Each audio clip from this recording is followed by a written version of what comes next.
This is a recap for Monday, January 11th. This will be an answer key for the review quiz. So I'll just quickly go over the ones that we talked about in class today. And 3 to the third power. 3 to the third power is equal to 3 times 3 times 3. That's equal to 9 times 3. That's equal to 27. So the answer was D.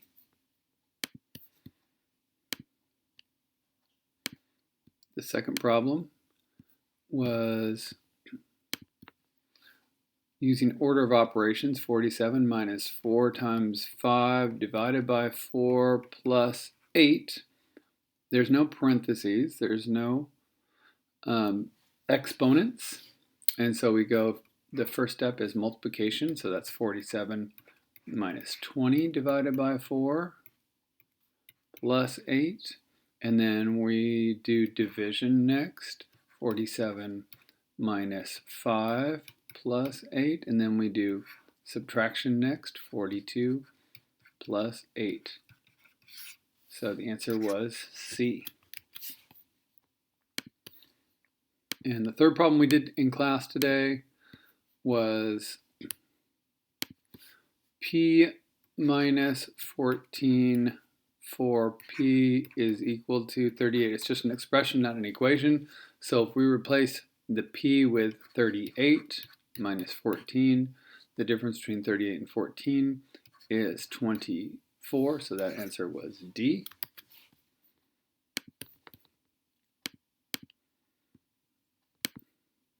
Which of the following is the solution of 29 equals K minus 9?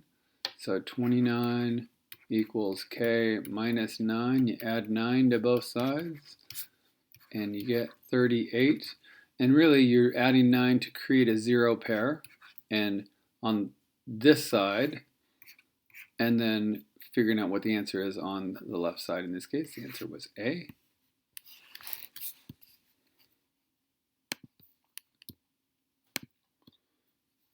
Next problem, 200 equals 10 times n. We want 1n, not 10 times n, so we're going to undo that by dividing. I'm going to put the variable over on the left side, and this part I'm going to put on this side, which is 20. So the answer on that one was D.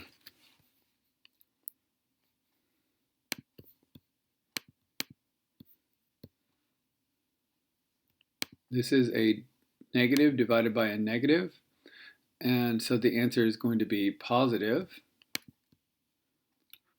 It's going to be a positive answer, so then we just do 36 divided by 4, which is 9. So the answer on that one, A.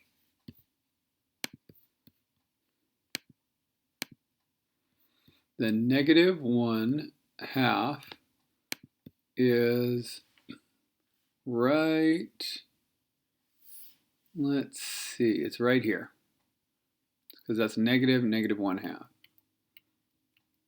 So that answer was B.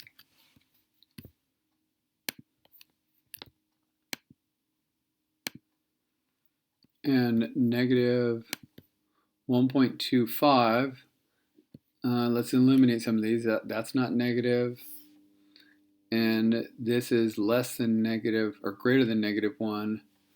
This one is greater than negative 1, so it has to be this one. So the answer is B. Next problem. The question is, these two fractions, are they equivalent or not equivalent? So we will do this, 3 times 8. If they're equivalent, then we can multiply them both by the same number and get the equivalent fraction. So 8 times 8 is 64. I'll just use the bottom one right here. And so this has to be an 8, and 3 times 8 is 24. So the B, the fractions are equivalent.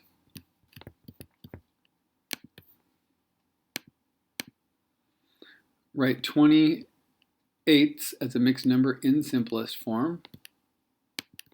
So 20/8, 8 goes in there. It's just like a division problem. It goes in 2 times, and there is 4 left over, because 2 times 8 is 16. 20 minus 16 is 4, and that simplifies. 4/8 is the same as 1/2. So 2 and 1/2, the answer was B.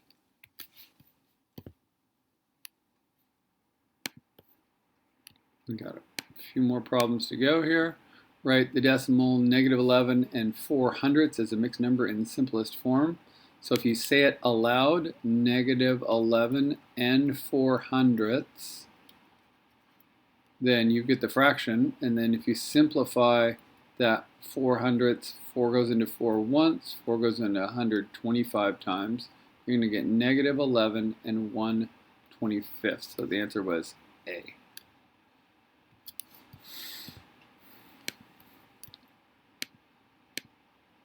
Which decimal is less than 3.19 or 3 and 1900?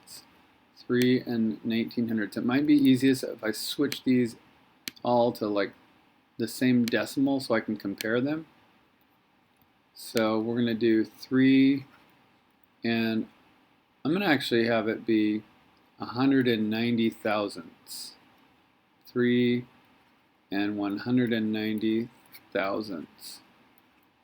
Because this one is 3 and 179 thousandths.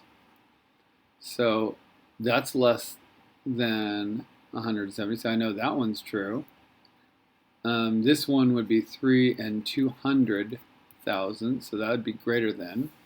This one would be 3 and 291 thousandths, that's definitely bigger than 191. And this one would be a little harder to see, but it's 191 and 1/10. We'll just call it thousandths. We could go to 10 thousandths, but I know it's a little, that little bit right there, that little 1 would be a 0 right here. And so it's that much bigger.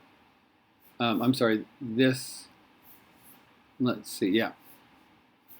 Actually, no, that's not true. This 1 compares to that 0. So it's 3.190, and this one right here is 3.1911. So it's really this 1 right here that makes it a little bit bigger. That 0 compared to that 1. What we have to do is compare things that are in the same place value. So anything in the tenths can be compared to anything else in the tenths, but we can't compare something here to something right here, because that's tenths and that's hundredths. So the answer was A. Kind of a long answer for that one. Okay, divide, estimate, and check whether the answer is reasonable. So let's divide 306 by 3.4, and let's multiply out that decimal and multiply this by 10. So move this over and move this over. So really it's 3060 divided by 34. Doesn't go into 3 or 30. And let's maybe, we could do 8 times 34. Let's try 8. 24, 272. There we go, 272. And there is 34 left over. Oh, so it's actually 9. So let me erase this. See how I got 34 left over, so I could make another group of 4, so that's 9. I'm just going to double check. 9 times 34 is 306. So let me just fix this right here. This is 306, and with 0 left over, so this is a 0. I bring down that 0, and that's 0. So the answer should be 90. Now let's estimate. If we did 10 times 3.4, we get 34. Nowhere even close to 306. But if we did 100 times 3.4, we would get 34, which is pretty, excuse me, 1, 2, we'd get 340, which is pretty close to the 306. So I think that's reasonable. I think the answer is C.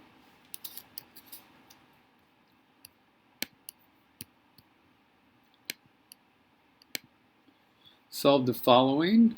All right, let's do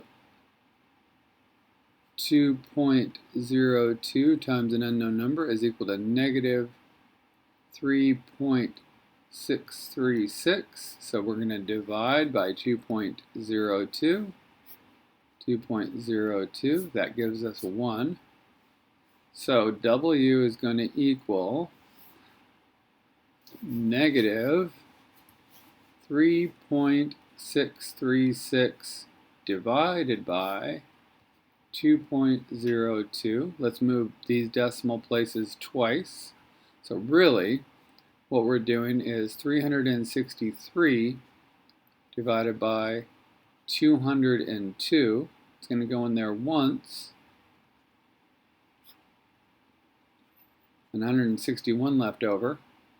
So 1 point, and this is, I'm looking up here at these answers, and it looks like this is going to be an 8. 8 times 202 is 1616. All right. And yeah, this was a 6 that I brought down, not a 0. That was a 6. All right, so let's see if it's positive or negative. It's a negative divided by a positive, so that answer is negative. So the answer is D, negative 1.8.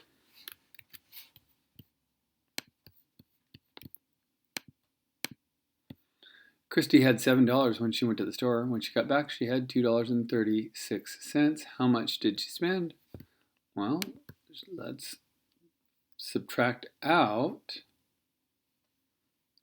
the $2.36 that she had when she was done. So let's take $7 and let's subtract that $2.36 and find the difference. So let's borrow that. So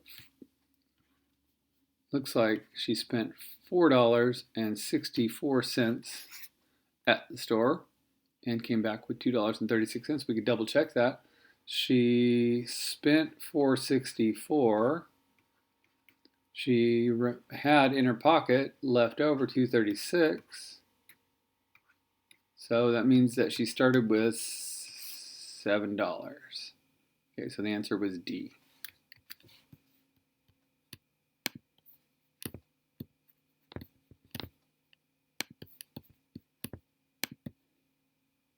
And 2 more problems.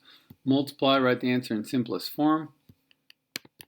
All right, so we're going to do negative 9, and I'm just going to put it over 1, so it's a fraction, times 6/7. So we multiply numerator times numerator, so that's going to be negative 54 over 7.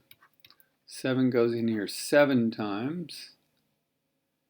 And it looks like we don't have it in simplest form. So it's strange that the question says simplest form. I guess it is simplest form, but usually you have it in a mixed number. So we'll go with A, but usually that would be, and you probably did, negative 7 and 5/7. So it didn't say write it as a mixed number, but if you did, you got negative 7 and 5/7.